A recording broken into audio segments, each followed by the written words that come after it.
What's going on, sports card friends? Another day, we are back. To be honest, my friends, I'm a little bit nervous. I have got youth flag football that I've got to figure out how to coach in a hurry. My youngest son is all into football now, so we signed up for flag football. I have coached youth soccer before for my other kids, and I just got the rules and everything this week, and there's actually quite a lot of rules for 8 and 9-year-old flag football. And so it's going to be interesting. Hopefully I can pull it together. I love football.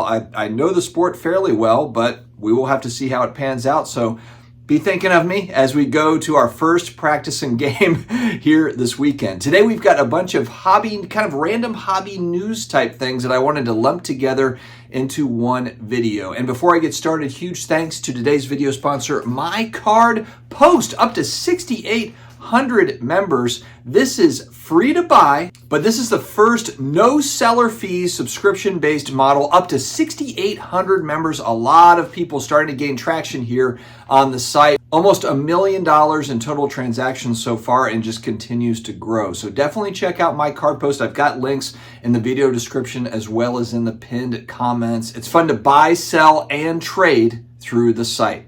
All right, let's get started. Sports Collectors Daily, our friends over there had some great news stories. One, of course, we've got the March auction coming up for Robert Edward Auctions, REA. This is always a really popular one. REA, also a supporter of the channel here. I will have Brian Dwyer, will be back on, president of REA, will be back on the show here to talk about this auction and all the things coming up. In a couple of weeks, some of the highlights, several hundred T206 cards, a 1911 Sporting Life Honus Wagner cabinet card, 3,400 other items in total, including a card that I do want. I'm not going to be able to pull the trigger, but it is a 2000 Bowman Chrome Tom Brady rookie card. They've got a nice BGS 9.5 copy that they're going to have. So make sure to check out that auction. But I'll have, again, there's going to be more information coming up here over the next week, 2 weeks about REA. All the high-end basketball collectors, the chase for the Logo Man is about to be on. 2022-23 Panini Flawless Basketball finally should be coming out here on Thursday, the 27th.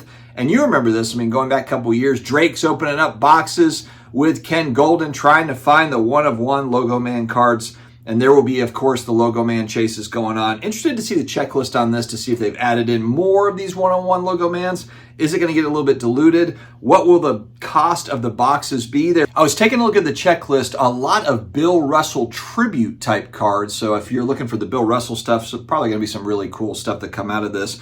And keep in mind, too, this is not the Wemby year set. So this is Chet Holmgren is going to be the big chase, is one of the big chases as far as the rookies go, a year behind. So there's not Wemby stuff in this. And of course, if there was, there would not be any autograph cards for Wembanyama. But no, this is going to have the Chet Holmgren rookie class and a ton of vet autos. I was looking at the checklist, a lot of vet autos like usual, but the briefcase, 10 cards in the briefcase, 8 out of the 10 are supposed to be auto cards. So you're talking about a lot of autographs. Pretty huge news in the comic book grading space. And if you want really kind of a more of a deep dive, on my second channel, thepersonalfinancedad, I did a video on this today as well. So definitely check that out. But CCG, that's the parent for CGC, bought JSA. And so what does it mean for, card collectors? You're probably going to be like, wow, another shot to Beckett. Well, Beckett is really second to CGC in comic book grading. They are the only ones that were doing the non-witnessed autograph. So if you had kind of like a PSA and Beckett do it now, where you got an autograph card, you send it in, they say, yes, it's authentic, it gets sent back.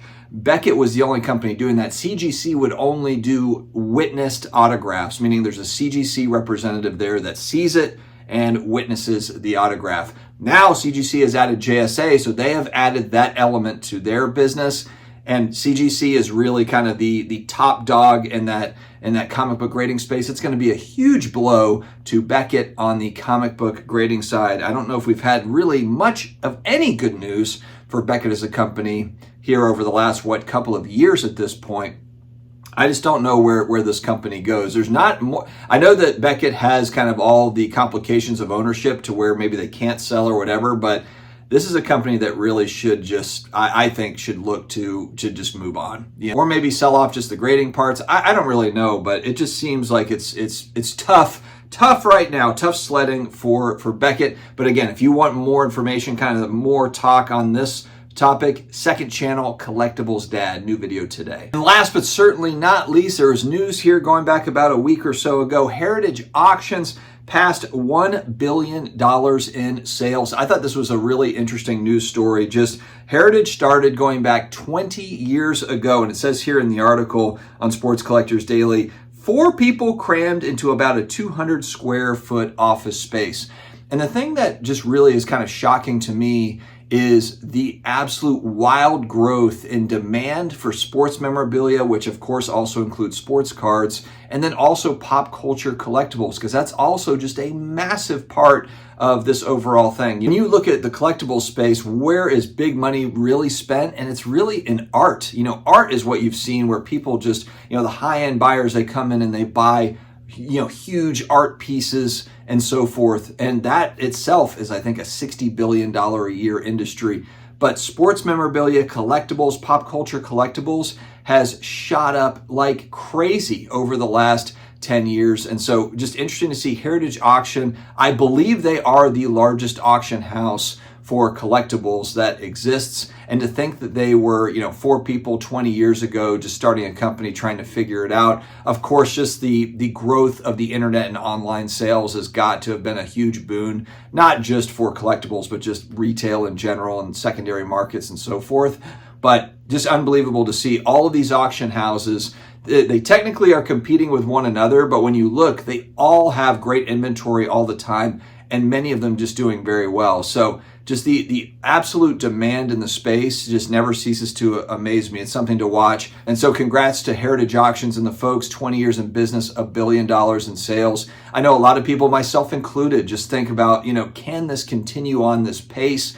The growth in this sector in collectibles has been massive, and a lot of it is thanks to just kind of that next generation that grew up with these pop culture items, coming back with disposable income and looking for more action. But then also on the vintage side, you have a lot of huge sales for, vintage baseball cards or vintage memorabilia and all that stuff. And it doesn't matter. There's a lot of people that are 25 buying those items, and also 60-year-olds that buy those items. So it's incredible to see just the unbelievable growth. And again, as we watch, will it maintain, the same way that we have seen over this last boom time, going back to really, I think it started 2016, moved up through kind of the stimulus era that we talk about at 2020, 2021, but it's still maintained. The interest is still there. It's not as if interest came and then it just all left. I mean, if anything, we have just as many participants as the boom time, because you have people that can actually afford things now. So I think it's a really fun time if you are someone that's interested in these items. There's just a lot of different companies, different